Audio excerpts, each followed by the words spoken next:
Sanjay Jha, author, suspended Congress leader, and I want to ask you, Sanjay Jha. Yesterday, the North was called the Gaumutra states. Day before yesterday, it was the Congress party saying that the South is different from the North, so there was a North-South divide.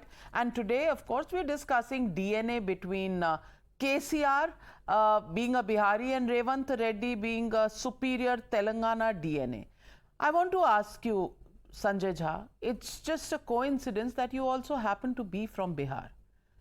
Do you feel offended with a statement of this kind, or Maithili Brahman that you are, because caste is so important to everybody in the Congress party, that Maithili Brahmins don't need to condemn anything said about Bihari and Kurmi caste? Navika, very pertinent questions, and let me be very upfront with you. I think it's a serious debate. I do believe that the standards of public discourse in India are becoming more pathetic and puerile by the day.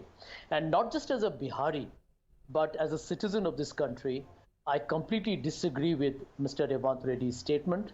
You cannot make such outrageous, condescending statements of people from another state, whether they're Kurmis or Brahmins or Kayas or Rajput, is totally irrelevant. I also want to tell you upfront that this entire conversation about the North being more parochial and being made to appear as if it is communal is totally, I think, again, incorrect and wrong.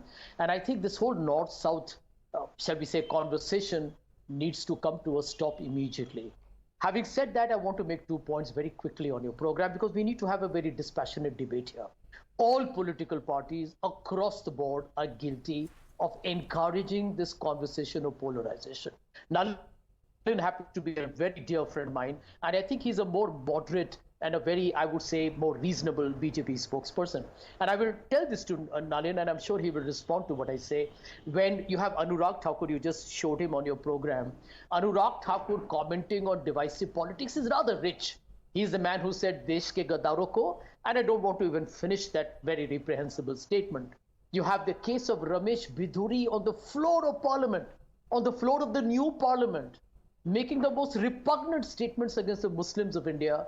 And did the Prime Minister say a word? Not at all. They talked of a show cause notice. Nothing has happened. We even know nothing will happen.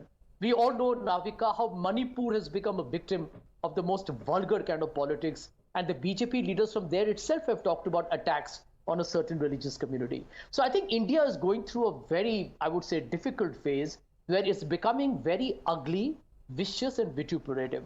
But I do want to say here that the India Alliance needs to raise the bar. If the BJP doesn't, the India Alliance has a responsibility. I don't think the Congress should fail to actually differentiate itself from what I believe has been a very ugly conversation for a long time. And if the India Alliance falls into the same trap where Nalin and everybody from the right wing can say, how are you different? I think the Congress and the India Alliance loses a great opportunity to change the direction of our political confabulations.